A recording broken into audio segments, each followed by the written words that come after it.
Good afternoon. Thanks for tuning in. We hope you're well in these unique times. I'm Steve Richey. My colleague John Pinney, Bob Steinberg, and I want to welcome you. We are excited to introduce couple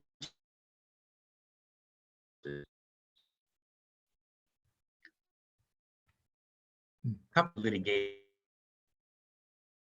in the arbitration in our, as litigators, we were rated by having to select a AMS or AAA arbitrator or mediator from a list of names we didn't recognize. I can't count the number of times I received an email from a colleague with a list of arbitrators or mediators asking for any information regarding the candidates. Usually, I didn't know a single one. So we decided to develop a local arbitration and mediation solution in conjunction with the CBA. Over the past year, we have collected a roster of over 30 qualified arbitrators and even more mediators. You can go to cincybar.org / see this rosters. In fact, everything I'm talking about today, you can find there. Just go to the Cincinnati Bar website and scroll down to the ADR tab. If you're an arbitrator or a mediator, we continue to add to our roster applications, forms, or onto that same site. We have also created a robust set of procedural rules for the governance of mediations and arbitrations. Again, available at the CBA. Our goal was to make them practical and efficient. We believe that CBADR provides three distinct advantages over the competition. One, it's local. So you're likely to know the people on the panels that you get. Just hypothetically, maybe you've just filed your notice of arbitration, and we'll hear more about how to do that in just a second, but say you've done that and it has sent back to you a list of arbitrators, and you're going through the list and you're reading Steve Collardo, Mike Hawkins, yes, Carl Stitch, yes, Joe Mardino, Kelly Holden, Randy Freaking, Steve Richey. You might say, oh boy, Steve Richey, that's one I would want to avoid. Luckily, there are plenty of other choices, and at least you know the ones that you would like and the ones that you don't, rather than throwing a dart at the board. I want to clarify that was just a hypothetical. First, secondly, it's cost effective. It's fascinating to see the broad range of rates our arbitrators and mediators charge, from under $200 to several multiples of that. These rates are also available at the website. Arbitrators and mediators are offering their services at the regular rates, and they share a small percentage with Arbitration Association. So you would avoid the large service fees charged by the big national brands on top of the mediator and arbitrators' fees. So it's backwards. At AAA, you charge your rate and the AAA puts their charges on top of it. Here, you know what you're doing from the beginning. You're getting the mediator's regular rates, and the mediators are giving a little piece of their work to help the CBA and to get the references. And finally, it's expeditious. The number of mediators allows for mediation in a matter of days. If you need to mediate on Friday, if you call the Bar Association or you file your papers and follow up, and I want to introduce you to Jamie Shivadecker at the Bar Association, who is our point person with regard to ADR services. And Jamie could find you a person tomorrow or the next day. Expedited arbitrations. The other thing about expeditious is, and you'll hear more about this, is we have expedited arbitrations that allow for a final decision in just a few months.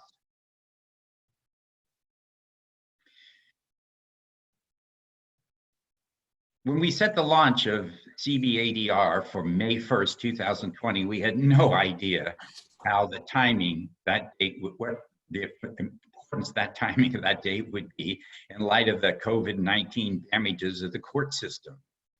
Courts are traditionally slow, and arbitration and mediation tend to speed that up. Now you can imagine how badly the courts are going to be backed up once they actually get back in session. CBA has a list of neutrals who can conduct your mediation and arbitration by video conference. So you don't even have to wait till we're able to get together face to face. And so I know if you're in this area, you've seen that people are conducting very successful arbitrations and mediations via video conference. I imagine that all of you have become more savvy in video conferencing as you practice your social distancing.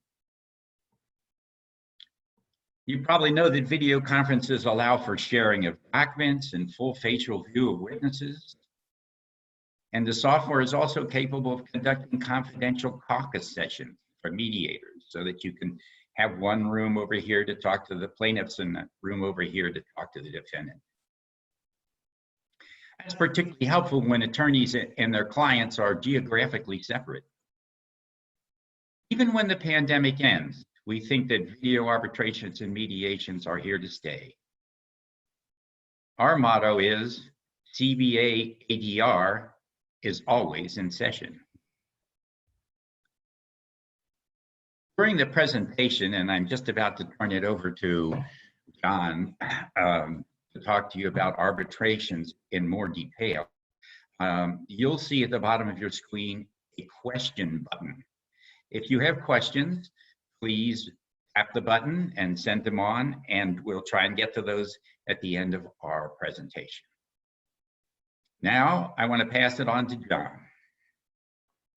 Well, thanks, Steve. I'm John Pinney, lawyer at Graydon, arbitrator, mediator, and have been at this for a long time.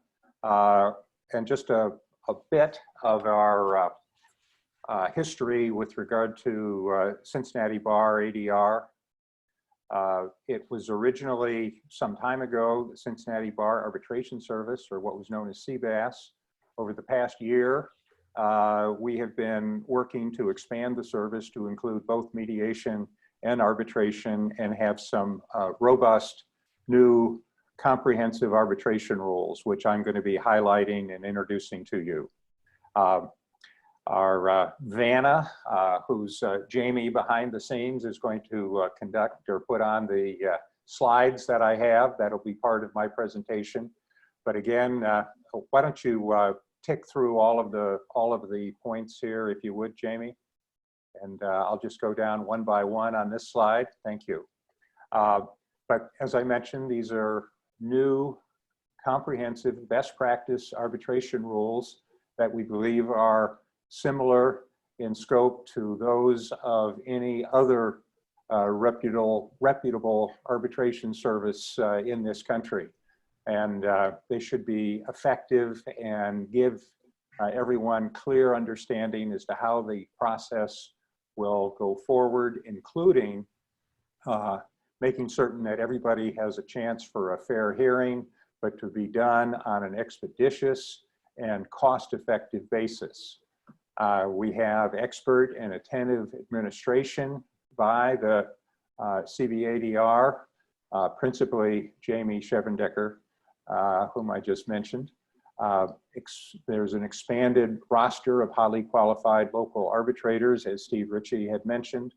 We have our rules online with forms and submissions, including demands for arbitration and submission agreements. The filing fees, these are quite significant in terms of our cost effectiveness. For filing, the only cost will be a $500 filing fee for the claimant. And if the respondent chooses to make a counterclaim, they too will have a $500 additional filing fee. but that is the extent of any out-of-pocket expenses other than for the arbitrators themselves.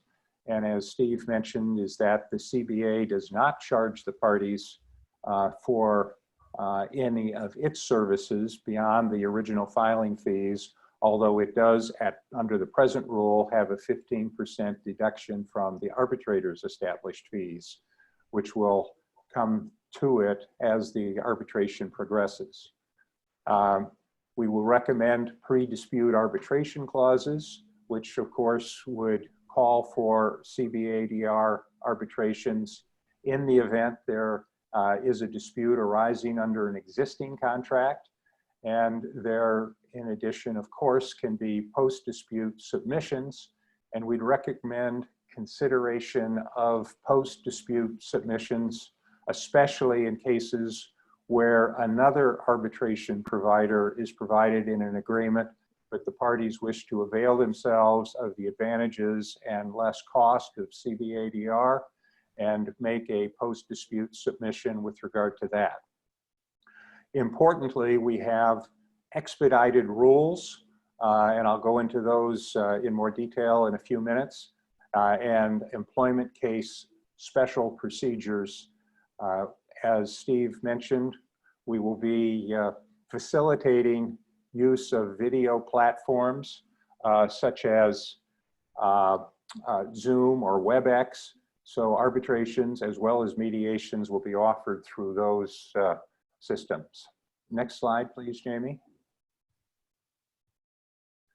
And now for regular arbitrations, the arbitrators will be selected by the parties either directly from the roster or through a list provided by CBADR with a well-known strike and rank procedure, such as you'd strike those arbitrators like Steve Richey that you really wouldn't want, and then rank the rest of them 1 through whatever number you wish, and those are compared, and ultimately the tribunal or single arbitrator is selected from that list procedure. And the arbitrators will be nominated and included on the list by their own special areas of interest and expertise in relationship to the nature of the case that is disclosed in the original submissions. The rules will provide for a preliminary conference at which the final case schedule and procedures will be established. And as set forth in the rules themselves, there is a checklist of matters that are to be addressed during this preliminary conference that will go through and allow each party to have their input for the arbitrator before the final schedule is set. We think this will be an effective procedure to help expedite the arbitration, to set firm deadlines, and to make sure that the parties each have a fair and complete opportunity to present their cases. The rules allow for entry of interim measures and protective orders. You know, say if there is an injunction that is needed, the arbitrators will have authority to issue such, although as you know, the arbitrators will not have the contempt power, but there is a rule of arbitration that you really don't want to make the arbitrator angry with you because his or her decision is going to be final in the case.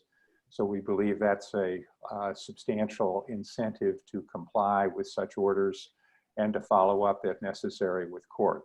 The rules, as I mentioned, encourage prompt economical proceedings, and we believe at a substantially lower total cost than other arbitration providers. Next slide, please. As I mentioned further, there are expedited arbitration rules. The opt-in procedures allow for the parties to adopt these expedited procedural rules for any case, but they are specifically encouraged with regard to cases where the claims in the aggregate, or I should say any disclosed claim of a claim or a counterclaim is under $25,000. Ordinarily, under the expedited procedures. The award would be within 3 months of appointment of the arbitrators, although it can be extended by CBADR by an additional 30 days, but no more than that, absent an agreement of the parties. There is limited discovery with regard to the expedited rules. The scope is subject to approval of the arbitrators at the preliminary conference, and generally there are no oral depositions under the expedited procedures unless agreed to, or the arbitrator for particular reasons believes that a deposition is important in order to allow a party to present its case. Pre-hearing required disclosures will be also included under the expedited arbitration rules for witness summaries, exhibits, and expert opinions. And importantly, there is an arbitrator fee cap of any expedited arbitration rules case. And that would be whether it's a $25,000 case or a $10 million case. The documents only arbitration process is also ordered in accordance with the expedited rules under a specific section of them. Next slide.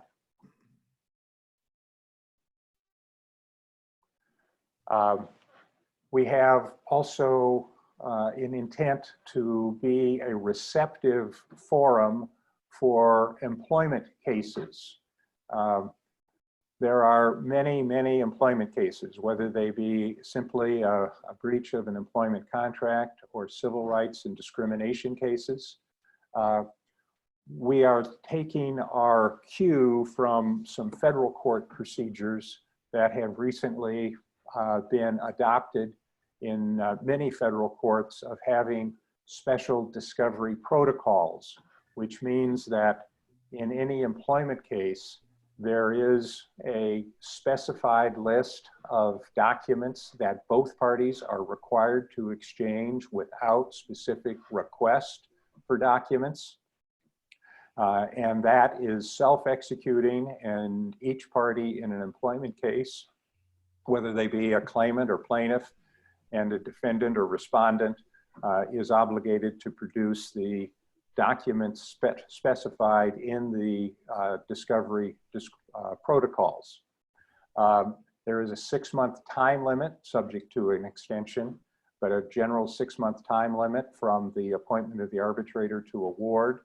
And in addition to the required disclosures, there are also limited amounts of discovery. For example, again, absent an agreement of the parties otherwise, only 10 hours of depositions are allowed, one for the plaintiff or the defendant, claimant or respondent. And the procedures are specifically designed to be evenly balanced for both claimants and respondents so that both parties would feel that they have a fair opportunity to present their case and receive a fair decision on the merits of the matter. Next slide.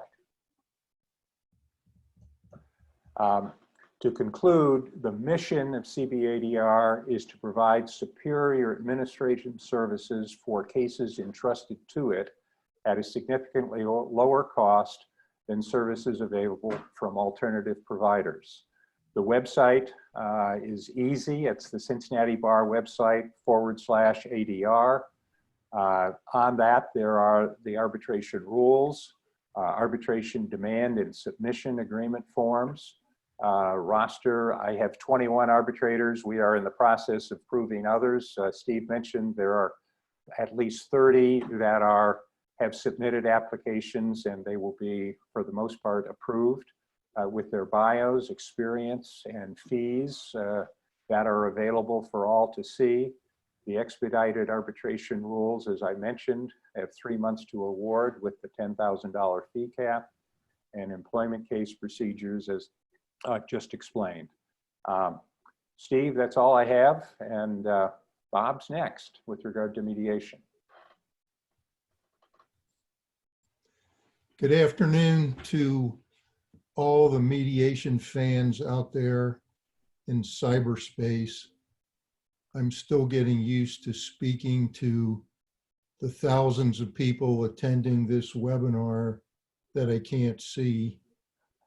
I'm going to briefly describe the Bar Association's new mediation service, CBADR, which will benefit the courts as well as attorneys and their clients. During these pandemic days, the absence of civil trials will probably continue throughout the year and maybe longer. Once the courts are able to conduct trials, we believe civil trials will be backed up behind the criminal docket. We think that mediation will be a preferred method of resolving cases during the coming months. To help serve you, the CBA has instituted a new mediation service that's economical, efficient, and effective. It features a diverse roster of well-qualified mediators that you can examine online. It's economical because there is no charge by the Cincinnati Bar Association to the parties for providing this service.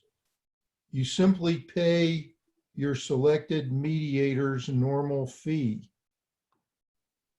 You will not pay any more for a CBADR mediation than you would have if you contacted each mediator separately and vetted them yourselves, because the CBADR has already carefully vetted the mediators on its roster and continues to vet mediators applying for the roster.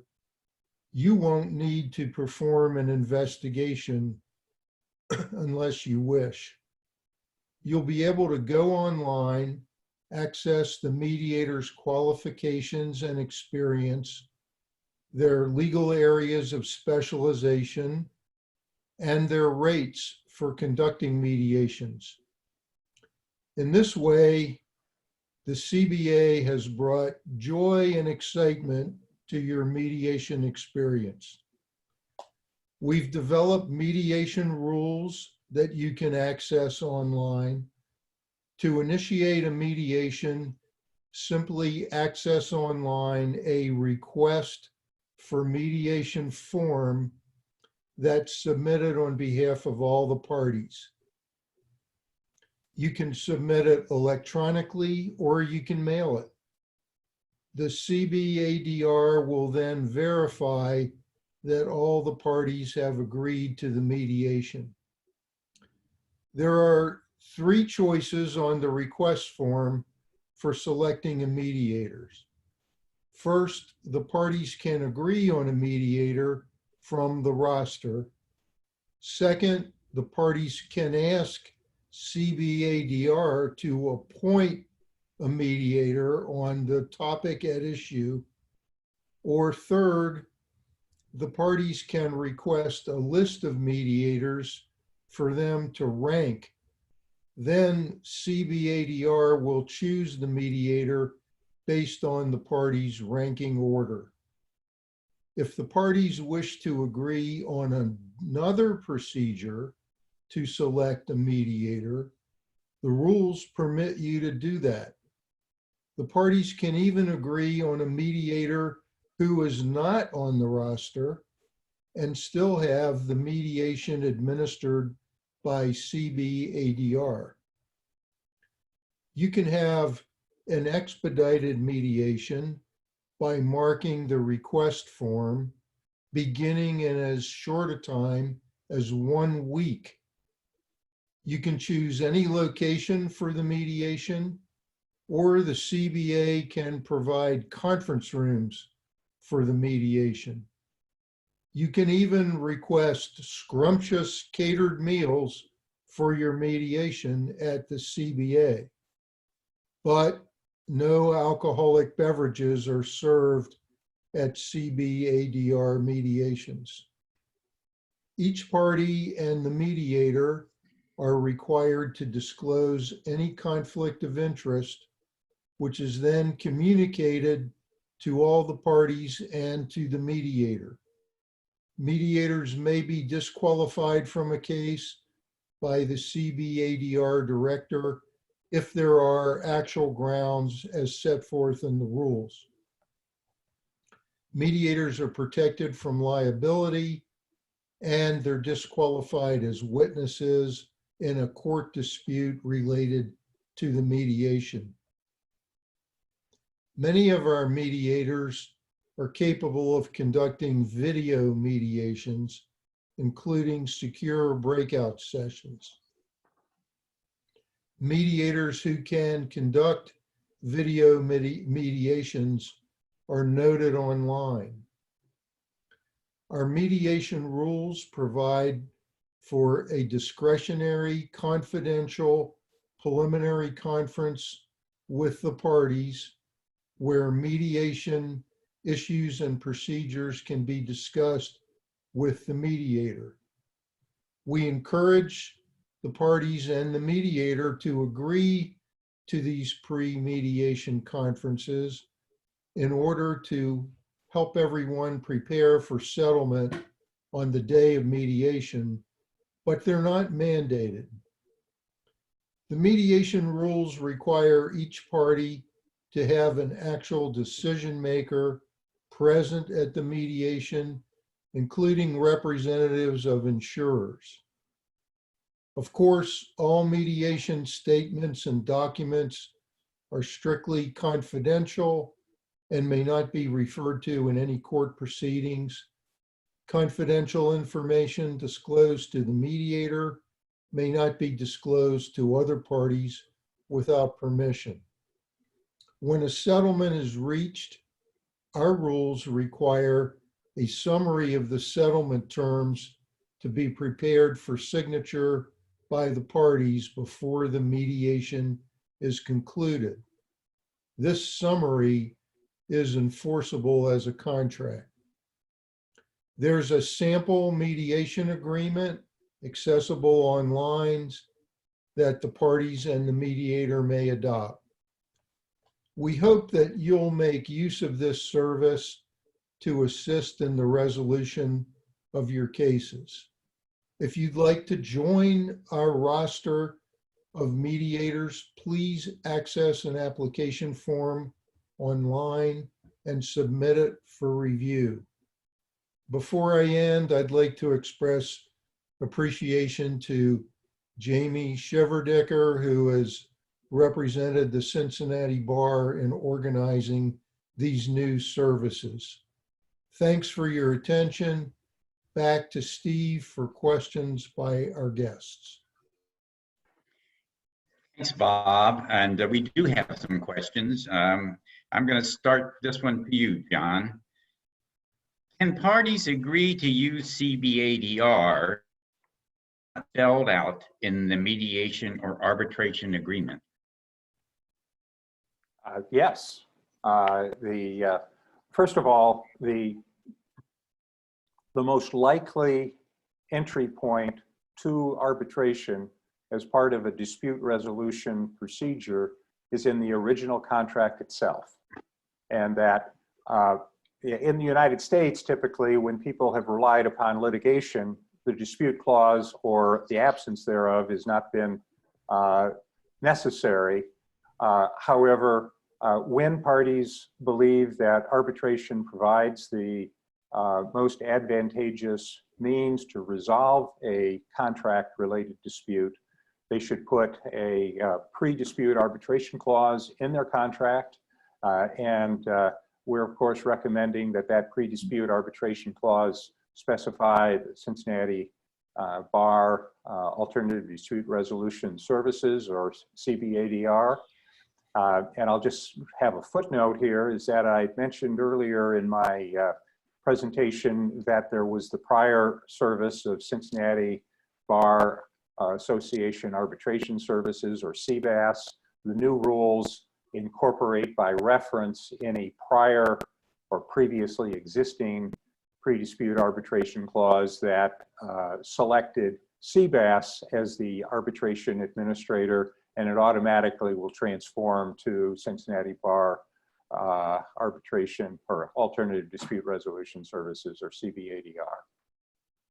And just a quick follow-up on that. What if the original agreement between the parties actually calls out a certain service? Say That's the jams. jams, for example, or AAA arbitration. If the parties wish at the time the dispute arises, that they would prefer Cincinnati Bar ADR instead of the alternative provider, they would then choose to submit their dispute under a submission agreement to CBADR, and the CBADR would take the case from that point forward. Thank you, John. Bob, here's one for you. What are the advantages of a preliminary conference for mediation? Steve, I've always, in my mediations, done preliminary conferences privately with each party. And it helps the mediator focus on the real problem in the mediation. Sometimes there is an issue of law, but other times there's a practical issue or an emotional issue that may be holding up settlement. And it really helps the mediator efficiently conduct the mediation at a later time. Thanks. Back to you, John. It's appropriate for this expedited interest. You're breaking up a little bit, Steve. Can you go back again? Okay. What kind of cases are appropriate for expedited arbitration? Well, as I mentioned, is that there's a preference that cases that have a relatively low amount in controversy be addressed through the expedited process, primarily to give the parties a fair shake, but not to use up all of the amounts in controversy through the dispute resolution process. So there could be, for example, a documents-only arbitration, sometimes referred to a desk arbitration. There could be the expedited rules where there would actually be an oral hearing, but very limited discovery and expedited process over 3 months. However, I've found, in fact, I've had a dispute that involved as much as $20 million that had an arbitration clause that required an award within 3 months of the appointment of the arbitrators. It all depends on really what the interests of the parties are, and whether those interests are well vetted at the time of the execution of the original contract or become apparent after a dispute arises. So that's why it is not restricted for any particular dollar amount or amount in controversy for expedited arbitrations.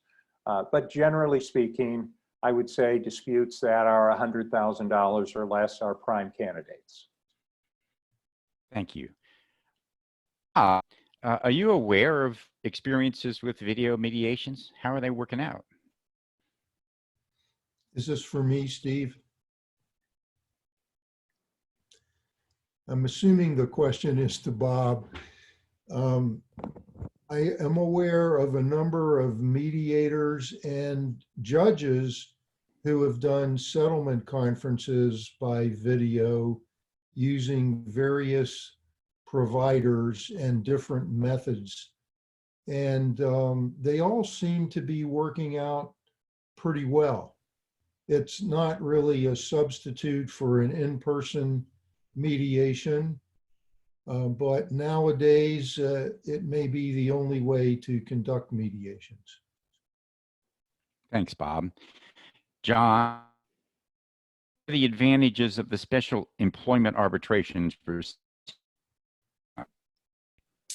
Well, as I mentioned, there is a special procedures set forth for employment cases. And actually, during our development process for these rules, we spent a lot of time because we think that these are high frequency kinds of disputes that arise. They tend to take a long time through the court process and are expensive for both sides. In particular, we think that there is a need to have employment cases that are fairly resolved with appropriate and fair procedures to both sides, but can be resolved quickly and to bring them to resolution for the interests of both parties. A key element of that are these special discovery protocols that require automatic disclosure of the principal kinds of evidence that frequently is critical evidence in employment cases, such as employment files and various emails pertaining to the particular employee that are involved. And as a practical matter, while the employee, him or herself, may have some documents that will be pertinent and relevant to an employment arbitration, most of the evidence will inevitably be in the hands of the employer. And that's why we called for the standard inclusion of depositions, albeit limited and focused, so that they can be done expeditiously and efficiently to bring the case so that it can be prepared for hearing within the 6-month time period and an award issued promptly thereafter. Thank you, John. Here's a couple more.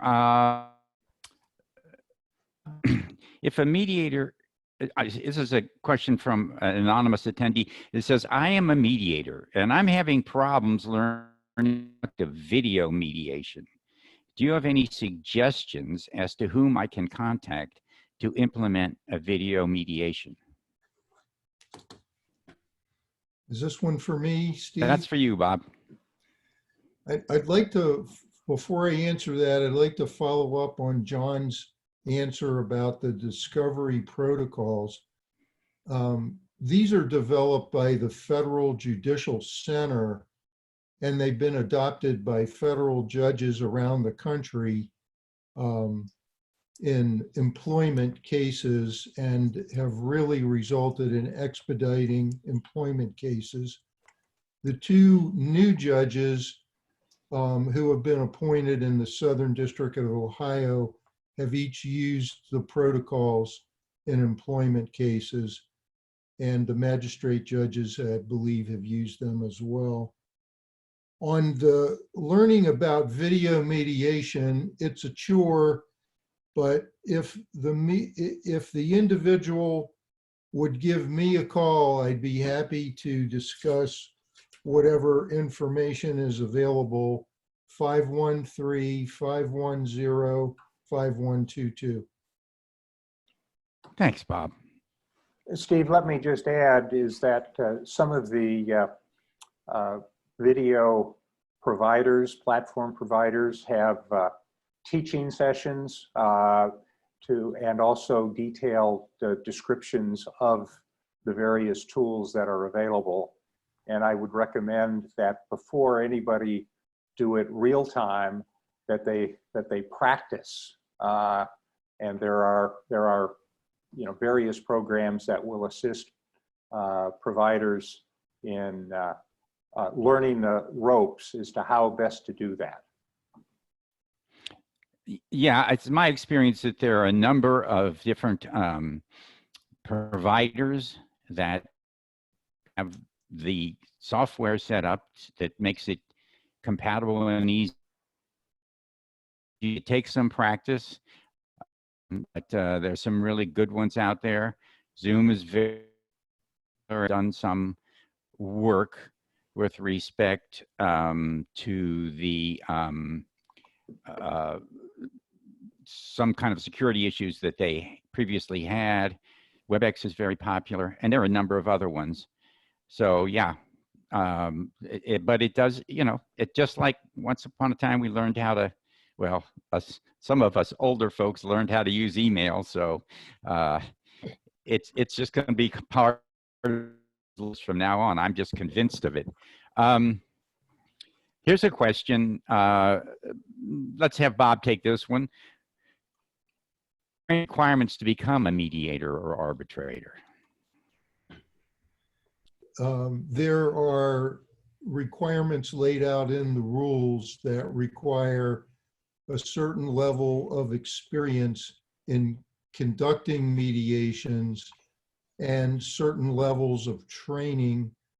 If you lack the training, that can be made up by conducting numerous mediations that have been resolved satisfactorily.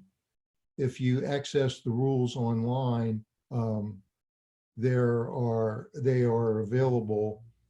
Also, if you are questioning whether you may be qualified to join the roster, you can submit an application, and we have temporarily considered certain persons in the event that they receive sufficient training and experience that we've outlined. So that's another way of finding out what's needed. Do you think a newer mediator would have an opportunity to shadow or learn? What are chances of a newer attorney to relaunch attorney as a mediator or arbitrator, since selection is based on ranking? Well, the Hamilton County Mediation Service, the court mediation service, has permitted several new mediators to tag along during mediations and actually then conduct a mediation under the supervision of a Hamilton County mediator. And that way they've received training. It's also possible to be trained as an apprentice by one of the mediators on the roster if they're agreeable to do that. And then I got one last question. Can you please discuss an appropriate for mediators' fees? Steve, I couldn't hear the entire question. I'm sorry. Can you please discuss an appropriate range for a mediator's fees? Well, mediators' fees in this area of the country, depending on the nature of the dispute, range from $200 to $700, depending on the background, the complexity of the issue. I believe the mediators on the roster that we have, their fees range from $200 to $525. That's an hour, Bob, I think. An hour, great. Right, but it raises an interesting point. There are also some mediators and arbitrators who would charge by the day or even offer a fixed fee for the entire service. So there are very, that looks like I have one more. Let me see it, check this here.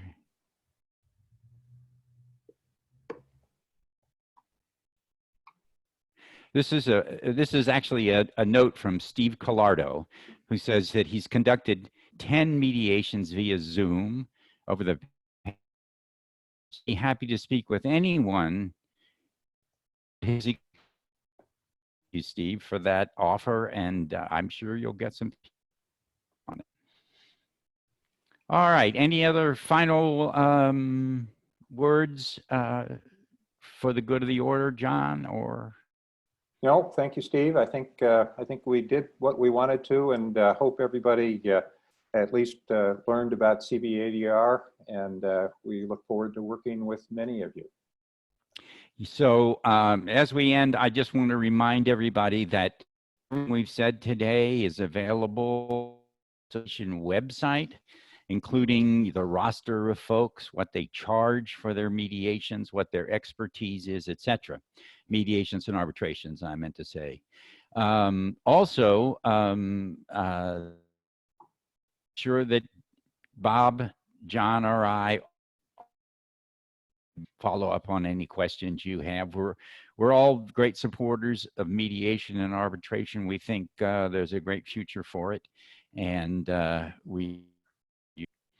with nothing more, I will thank you for attending and look forward to mediating and arbitrating.